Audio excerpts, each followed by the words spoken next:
Let's just put it that I was a mom for 11 days.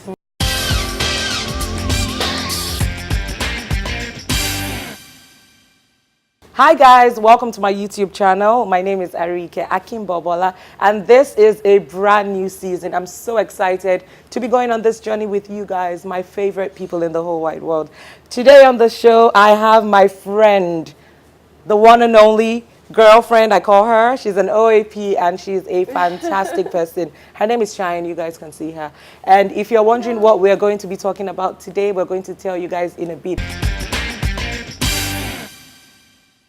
Hi everybody, my name is Shine Behel, and yes, I am a TV and radio personality. But anyway guys, I have a project that I am working on. It is a pre-acclaim show when it's for first-time mothers and want to be mothers, you know, so yes, it's something I'm really passionate about, and I've been telling my story. Recently came out to start, you know, talking about my story, and that's because I want to save lives. And I advise you, just listen to this episode of Arike Weekly. I'll be talking about my second chance in life and what I plan to do.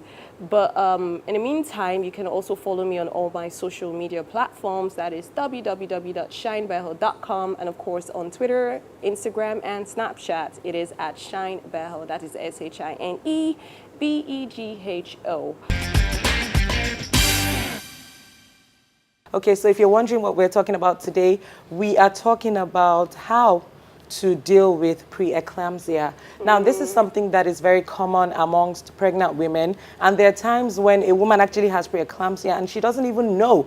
She goes for, you know, the regular checkups, the antenatal care checkups, and you know, sometimes some hospitals don't even pick it up. I know that most times it's easily detected with the urine test, and when they also check the blood pressure, you know, when they see that the blood pressure is going high, they can actually pick up symptoms. But I've got my girl here, and she is going to be telling us more about preeclampsia. In 2015, I think that was around September, so I found out I was pregnant. I was happy, myself and my hubby were like, yay, finally we're gonna be parents. And then sometime in February, I went for antenatal, and they told me, you know what, you're not going home. How many months were you then? How many months pregnant were you? How many weeks? I was like 22, 24 weeks, I think. Okay. Thereabout.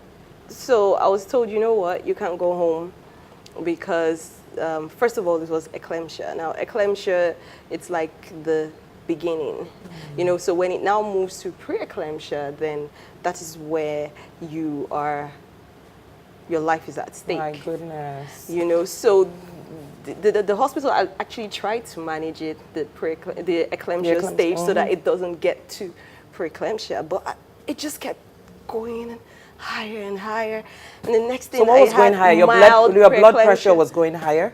My blood pressure, the headaches, blurry vision. Look, I could tell you that there was one night in the hospital, my blood pressure had gotten to like 200. Oh my goodness. Over the systolic and the diastolic readings were quite high.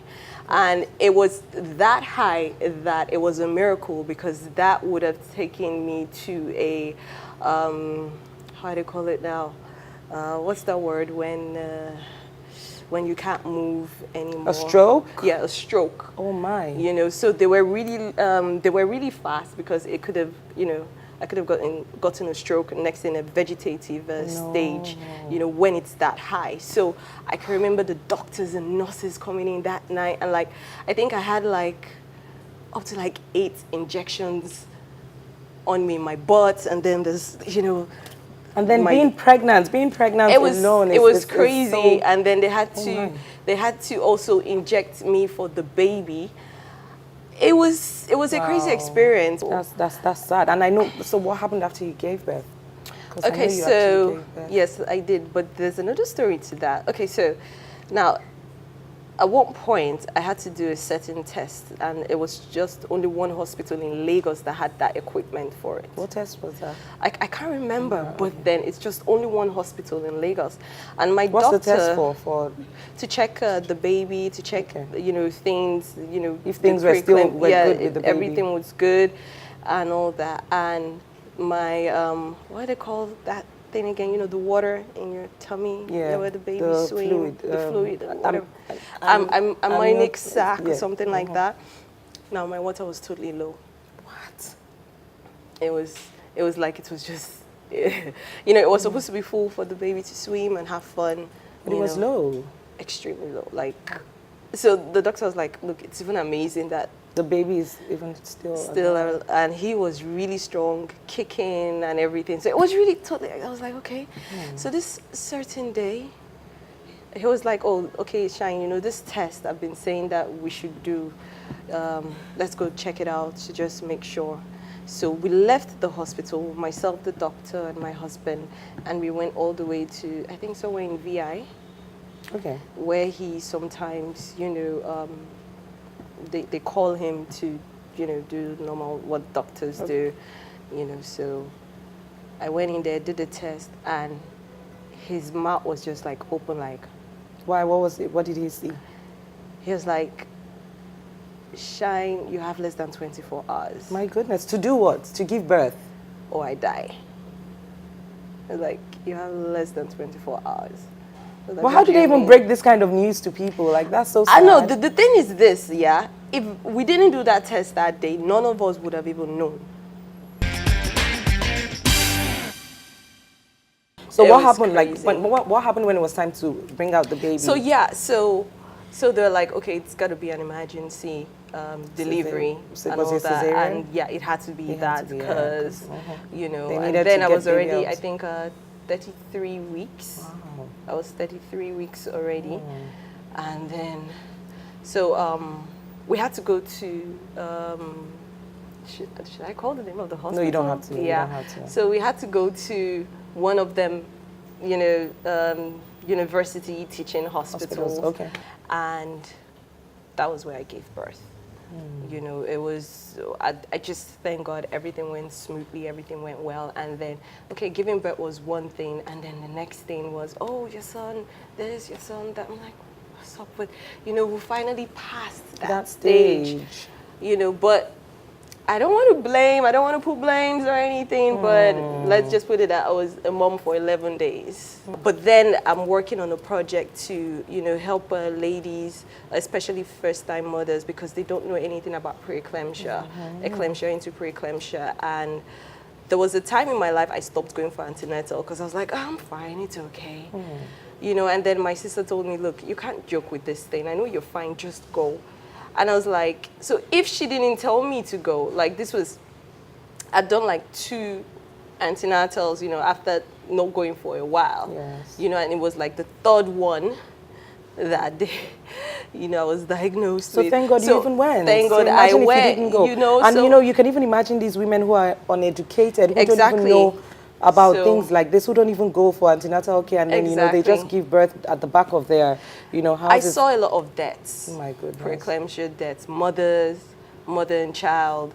It was crazy. So, and most of them didn't know. Like, I heard a lot of stories in the hospital. It was crazy. So I really, really thank God for my life. Yes. Now, for women who are pregnant right now, what do they need to know about preeclampsia so that, you know, they don't also get into that? Short of breath. The symptoms, okay. Yeah, short of breath, blurry visions, constant headaches, swollen feet and arms, and then maybe to your face, and then your blood pressure keeps increasing. Then you know that, look. And protein in the urine. The protein, they wouldn't even know that yet. Even know. So the best thing is, please always go for your antenatal. I know a lot of people can't afford it for now, so that's why I'm working on something whereby I'm going to, not me, myself and some brands, you know, they're going to be working together with me. We're going to pay for at least 200 women that would be nice. That would be beautiful. So that, you know, we need them to live. We need them to survive, them and their kids. So I'll be working on that, and also the preeclampsia and eclampsia awareness, so that, because it's not just the the uneducated people now, even Even the the educated educated people people do, don't yes. know these things. So it's for everybody, you know. So the men too are not left out, because when you know about this, you'll be able to support your wife, Yes, your yes, girlfriend, because or, it's very you know. So important. it's really important that everybody. I think I got to know is- about it because it happened to my mom, and then your story as well when you told me, and I was like, oh my God, this thing, you know, is happening, and it's something that we really need to talk about. I'm so happy you came today to also, you know, create I'm so more happy for my awareness. second And I'm chance, happy. though. I'm happy about what you're doing, and you know, thank you so much for coming. Thank you so much for having me. And you heard her. Pregnant women, please, please, please take good care of yourselves. Sometimes you think you can do it by yourself. You think you're fine, you look good, and you think that, you know, you feel right. But then things It's not always are not, right. yeah, things don't always look, you know, the way they seem. So please take care of yourselves. Check your blood pressure always. And you know, we all need to take good care of ourselves, especially when you are pregnant. Drink a lot of water and do everything that you're supposed to do. Thank you guys for watching Erika Weekly. Subscribe to my you. YouTube channel. Tell your friends to subscribe. Tell all your family members to subscribe. And I'm going to be doing a giveaway soon, not on this episode, maybe on the next episode. So stay Yeah. tuned. Thank you guys. Follow me on Instagram and Bye. Twitter at Lady Erika.